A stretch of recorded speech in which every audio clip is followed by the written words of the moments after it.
Thank you, everyone.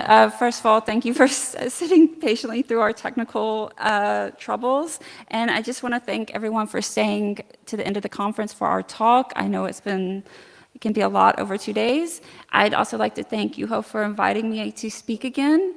And this talk is special for us because I've kind of decided to retire from speaking at conferences after this. So this will be the first and only time that we speak about our project and bring this project to a conference, so you're very lucky.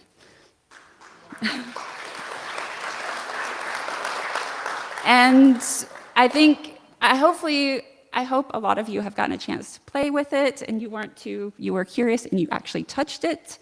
But just to give you we just want to give a quick demo of what we'll be speaking about.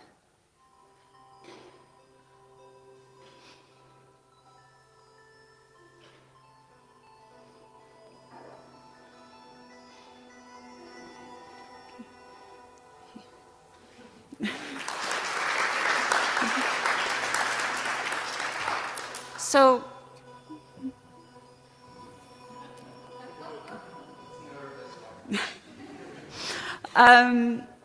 so if you don't know me, I'm Stephanie. I'm a senior software engineer. I was formerly at Microsoft and GitHub for many years. I will be looking for a new job, so hey, if you're interested in working with me, please reach out. I am late diagnosed ADHD and proud of that. And my special interests are bike packing, visiting Iceland multiple times, building a DRI camper van, and befriending crows. So shout out to me if you share any of these same interests. Yeah, so I'm Basti.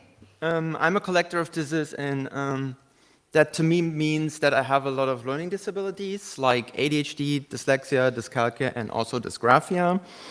I'm a very passionate cycling enthusiast, and I really like to carb load when I'm riding my bicycle. And I'm not a coder, I'm a mechanical engineer for Fear and Advent technology. But to give you a little bit of context what I do, so for my bachelor thesis, I built an interactive sound installation which exhibited in Berlin last summer. And the sound installation basically the sounds and the location of the people inside of that installation, they manipulate the sound and the location from where the sound is coming from. And this was a big challenge for me because I never really set up a Pi. I never really coded anything. I never programmed a server, a web interface, and I never performed any sort of image processing. The only thing for this project I did have was the idea and just the willpower to push through to do it. And for me, I've been speaking for a few years about interactive little hardware projects I've built like these, like pom-poms to change the color of my lights, a lot of LED wearables that would be reactive to my surroundings, and then 2 years ago, I brought some cyborg hamster walkie-talkies, and most of my projects have started out as impulsive ideas, but they've also had deeper meaning, where they help me process things about myself that I struggled with as a person that was unaware most of their life that they were actually not like most people, that they were neurodivergent, mainly my feelings of social awkwardness and feeling like an alien a lot of times. And this project started really no different. I visited, in the post-COVID times, I visited an exhibition of Yayoi Kusama's work. If you're not familiar, she's a Japanese artist. She's still living, and she's the most successful living artist in the world. And but she suffers from a lot of mental illnesses. She has panic attacks, hallucinations, and she's attempted suicide a few times. But she's always used art as a therapy for herself, for her mental illnesses, and it's allowed her to persevere and overcome a lot of adversity in her life. And her background and seeing this piece really inspired, as you can tell, this inspired this piece. When I saw it in the museum, all I wanted to do was touch it, and when I touched it, if I could touch it, I wanted it to do something. So I impulsively started sewing white pieces of fabric together and using a marker to dot them in different ways. And I figured as I sewed the project, I would kind of learn about the project and what I wanted to do with it as it moved along. And it grew, and it grew. This was all just like freehand sewing with a sewing machine. And it grew to this point where it's the size of a poster board, but then I abandoned it for a few years, but this wasn't intentional. I was in burnout. Sorry, I didn't mean to get emotional. But I didn't know that I was burnout because the exhaustion, if you've ever experienced burnout, is gradual and it builds over time. And as a neurodivergent person, day-to-day chores and tasks, like morning routines, take already so much mental load for me. But also, at my job, I was pushing hard to get my senior promotion. This was a huge milestone for me, especially as a woman in tech, to get recognized as a senior engineer. We built our camper van in 5 weeks. And I had surgery for endometriosis because you don't actually, when you have surgery for it, you don't get cured. It just actually is the only way that they can diagnose it. So I still suffer with this. But all of these big things were a lot.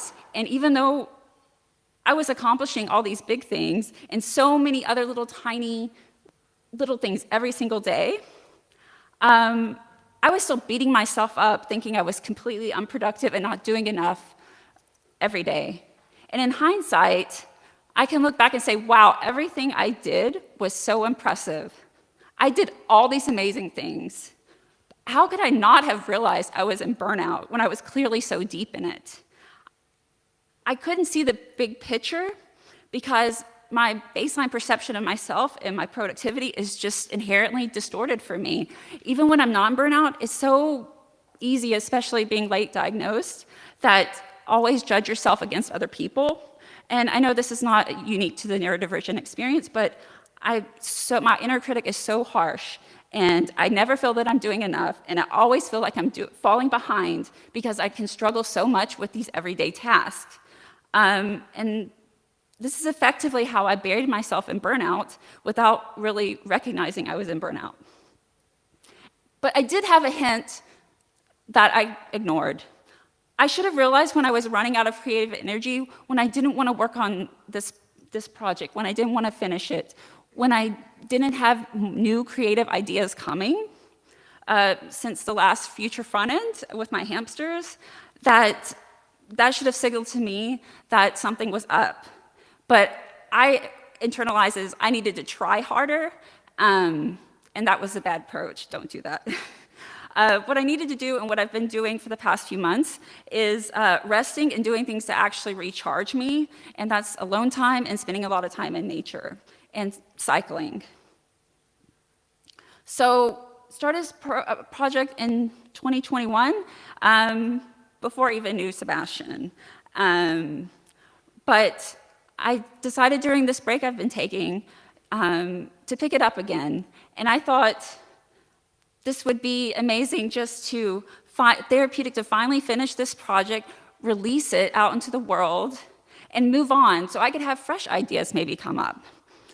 And it's been great to do it with my partner, and because he's been helping me through my burnout recovery, and especially since I've kind of decided this is going to be my last tech conference talk, it's pretty meaningful that this is like the first and only time I also do a collaborative partner, because usually I'm just flying solo.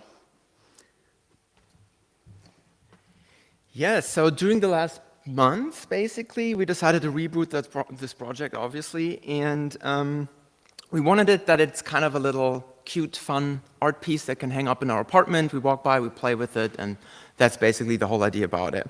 And we had a few requirements we wanted to meet. That was that, of course, it plays sounds we like, and that it's kind of super responsive, it doesn't have a lot of delay, and all those little notes should be individual touch points and not just the big ones, and the tiny ones are kind of discarded. We want all of them to be touch responsive. And all the text should be kind of hidden away, that if it's hanging on the wall, you kind of like just face with like the plushiness, and you don't even know that there's tech behind, which we thought would be cool. And we just wanted to use like stuff we had laying around, like pies and things, that we don't have to buy new stuff. And before we jump into the technical specs of how we built this project, actually, here's just an overview on the two main aspects of the project we just dive into separately. So Stephanie will talk about how just the responsive touch detection in JavaScript works, and I will later talk about all the sound things and how the touch data generates actually sounds in Pure Data, which is our sound engine, and how that actually kind of comes together in the end. So when I actually decided I was finished and actually counted all the touch points, there was 236. And that was a lot. And I was really worried about how I was going to read hundreds of touch points, especially with a Pi. A Pi has a header with 40 pins on it, and you can use a portion of those for data. And yeah, 236, how is that going to work? And luckily, there's a digital communication protocol called I2C, and it just allows you to chain together a lot of sensors, and you could only have to use 2 data pins, and then the power and ground. So you're only using a total of 4 pins. You can actually, you don't have to use the same kind of sensors. You can, as long as they're I2C, you can chain all kinds of different sensors together. The main thing is they need to have different addresses. So each board or sensor that you chain together, it needs to have its own unique address. Otherwise, none of it will work. And I use the Bella Trillcraft. This is a very niche I2C board. It's really designed for artists that want to make touch interfaces, a lot of touch interfaces, out of anything that's conductive. And each of these little boards, they're very, very small, has 30 channels. So that's 30 touch points on each. And the main thing is that they have these address solder pads, and you can connect them in different ways to have different addresses. And with this particular board, it's possible to have 9 of the same board chained together. You could have 9 unique addresses. And so that would work perfectly. I would only need 8 boards, because 8 times 30, 240. Just needed to solder these pads in different ways. And you may have wondered, especially if you've played with it, how we are actually detecting the touch. And it's pretty rudimentary, and I didn't actually think this would work, but it's just using bare wire. It's threaded wire. I just remove the insulation, untangle the wires, and kind of bend them over the floof. And the reason I was concerned that this wasn't work, because they're very close together, and I thought it would have a lot of interference. And sometimes it might have a little hallucination, let's call it, because electricity, it also kind of can detect like proximity. So I think it's a trade-off, and it works pretty well. And hopefully it wasn't playing too randomly by itself when I wasn't here to babysit it at the conference. But this whole process was very tedious, from the sewing, the hand dotting, wiring all of these touch points with wires and stuffing them. This was a labor of love. It was a lot more work than I kind of imagined it would be, but it's also kind of therapeutic work.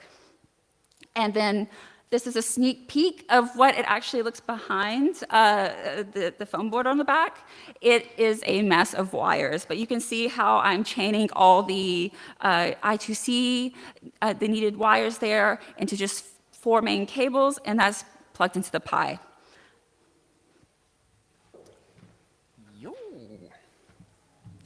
So what you see here is basically the back of the piece. Maybe some of you already try to get a little sneak peek of that. And we had to figure out what is actually making the sound. Like, what kind of speaker do we want to use? And we wanted, of course, a speaker that is kind of hidden away, and that should also sound pretty okay or good, maybe. And there's actually a cool solution for that, and that's exciters. And I always get very excited about talking about exciters, because they're my favorite piece of kind of like little electronic stuff. So what an exciter basically is, it's a cheap way to create a speaker out of all sorts of materials or even objects, as long as it's a rigid kind of surface. So what you can see here, the exciter is just this little round thing, and this is just a magnet and a voice call, and if you apply AC voltage to it, it just vibrates, and those vibrations get transferred to the medium you just stick it onto. You have adapters, you could screw it on something. And so we decided to go with just a regular foam board because I love to use those because they're light, easy to work with, and they actually sound pretty decent. And then we just started stacking all the other tech like the Pi and a little like cheap PCB amp just on the back. And those gray little spaces are just if you have it against the wall, so all the tech is not smushed and it kind of distorts for some reason.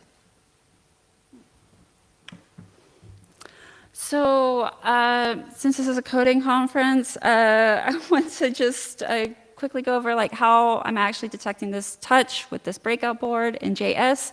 So this board comes with access to it's just open source, C++ library. There's no JavaScript library for this, but I've never tried to use natively C++ or C code in JavaScript, so I decided that I wanted to try that. And so I leverage, you can do this. You can leverage Node add-on API, and so then I can use C++ code in JavaScript. And what this looks like, in your package, you just need to require this add-on. And actually, if you're just using C code, you don't have to require this package. It's already bundled with Node.js, but since I'm using C++ code, I need to include this add-on package, and you don't need to include a compiler. That's already, Node GYP is already included, bundled with Node as is. And then you create this binding GYP file. This is just a build recipe. So this compiler, Node YGP, knows how to compile Pogue, because you have to compile C++ code to use it. And the project structure, yeah, the main points are that I just grabbed from the GitHub repo the C++ code, these methods, 3 files that I needed, threw them in the lib file, and the code is just running in an index.js file, and I do all the magic to go from C++ to JavaScript in this add-on file. And then this is what gets compiled, and then it goes to a build folder that I can require later in my JavaScript file. So here is some C++ code. This is what the add-on looks like. The main things to highlight, because to be honest, I generated this with AI boilerplate, because this is a lot of boilerplate. You just need to know what methods you want to use, and it kind of follows the same format. So that made sense. And so I'll just highlight the important things here. So you need to declare what C++ methods you're going to have available in JavaScript. This is what you can call in JavaScript. Then I needed to write some C++ code that implements methods, that handles kind of implements those methods in JavaScript, and also handles the conversion between JavaScript and C++ types. And then this is just what runs when I'm in JavaScript, when I am excuse me, when I when I created a new instance of this Trill board. And, oh, yeah. And then once we do all of that, we can compile the code, and then we can use it in this index.js file. This is all the code, basically, that's running this whole touch operation. It's not a lot. And so at the beginning here, I have all my addresses, and I'm just initializing each sensor, and then I'm just reading the I2C data in a set interval loop of 10 milliseconds, and it's just checking for touches. And I have a little magic with a JSON file. We have location data about where the nodes are orientated, and we just correlate that, and then over UDP, I send that to for the sound generation. Yeah, that's me again. so no. Yes, so before we can even make any sound, because we heard a lot about like the touch, but we wanted to have like end up with something that makes sound. We need to think about how do we process the data from those touch nodes into music, basically, and that's what I'm going to talk about now. So we assigned on each of those individual nodes a unique address in form of like an XY coordinate system based on the orientation in just those. Basically just measured it by hand. And then I thought about, okay, we have an X and we have a Y coordinate. What should it do now with music, I thought? So I thought the X component is just responsible to pick a pitch of a musical scale we're going to choose. And the Y component is basically just using this pitch and just bumping it up into different octaves. And that's, you can kind of here represent it. We have like 4 layers of different octaves you can play in, and you could kind of envision it like a little keyboard to play. But what should it sound like? We know kind of what we want to do, but what should it sound like? And we knew we wanted it to be like airy, a little bit dreamy, also a little bit of like lo-fi sounding. And then what was really important for us, it should sound like a very specific feeling. And this feeling should be when we go to Iceland, camping in the remote parts of Iceland. But how to make the sound now? So as mentioned before, we used Pure Data. And I just want to give you a very rough, very quick intro what Pure Data is and what it does. So Pure Data is a visual and object-based programming language, a little bit like Max MSP, but the beauty of it, it's open source, it's free, you can download it, ready to use. And Pure Data can sometimes look like this, but luckily I try to make it not as complicated. So let's try to go into where we actually did things. So I just need to find my mouse. So this is basically our programming environment where all the magic is going to happen. And as you patch different objects together, that's why you also call this a patch. And inside of each main patch, you can also have little sub-patches just to keep everything not look like the slide before. And I created a little demo patch. So that's what we do here, and you guys can't see. Doom, doom, doom. Here we go. This is our little demo patch, just to give you a little bit of an insight what is going on. So what you do is you basically just connect little objects together, just so they can send some data. And to keep this a little bit decluttered, you have also like send and receive objects, just to not have to connect everything kind of like physically. And then Pure Data comes with a lot of like functions. You can build your own functions. You can use the stock functions, and you just have a little randomizer, and you can just randomize a number, and then you can chain all of that stuff together to do more complicated stuff, like here. And you can also do like just basic math, basically. But what about sound now? Maybe some people are wondering. So every object that has this little tilde symbol, that indicates to you this is dealing not with just raw data, this is handling sound stuff. And here I basically built the most simple synthesizer ever you could build. This is just a sine wave generator. We can tell him which frequency to choose, and then you give him some kind of what amplitude he should resonate, and then we hear a very annoying thing, but we can kind of make it a little bit more nice. And that's basically it, what makes sound in Pure Data. And then you can make it as complicated as you like. So back to our main patch. So this is, oh boy, this is a mess. Where's my, here. Whoa. Hello. So this is basically where we receive all the data, and I just get all the strings that is sending over from our little touch app, and I just split it into like the X and Y components to do what I want them to do, and then we just use like a very messy nested if else function just to get a state for, dependent on where you touch it, to get like the pitch location, and then I set a state for between like 1 and 8 for like 8 notes in a chromatic scale, that is C major in this case. And this state gets sent to this little object. And the same thing we do for our octave picking, but there we have just 4 octaves to pick, so we just have states 1 to 4. And then we go into here, which you also can't see. Hello again. This is where basically our X component is, or the state of the X component is arriving. And I can also just randomly generate some. So you can kind of tell where the data is running through here.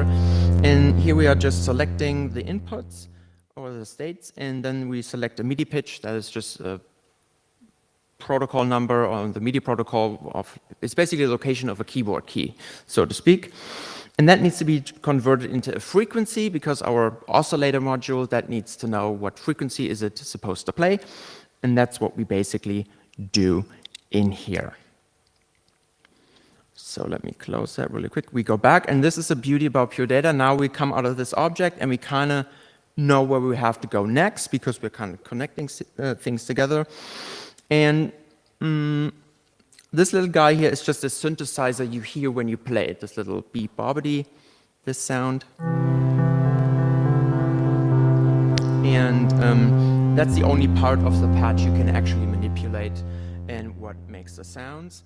And then those two are basically like this little background loop. I just predetermined this, there's no magic, it just does what it does and basically runs forever as long as you keep touching it. And then we just feed our synthesizer sound, this belly clicky thing, into a delay just to give it a little bit more movement. And all our sounds we just feed into a reverb just to give it a little bit of like wideness and fun.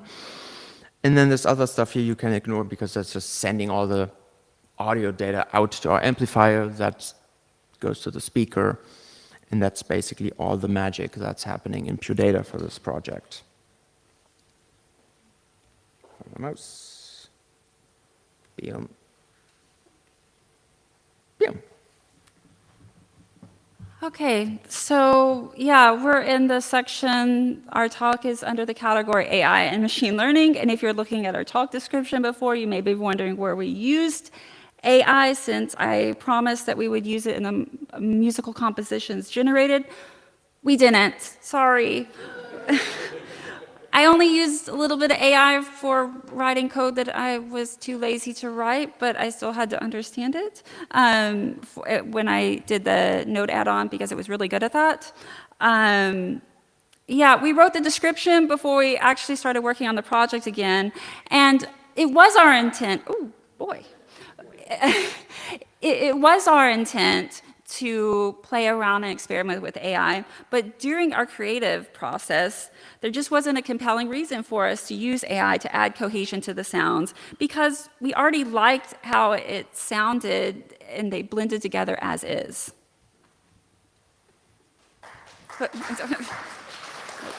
Thanks.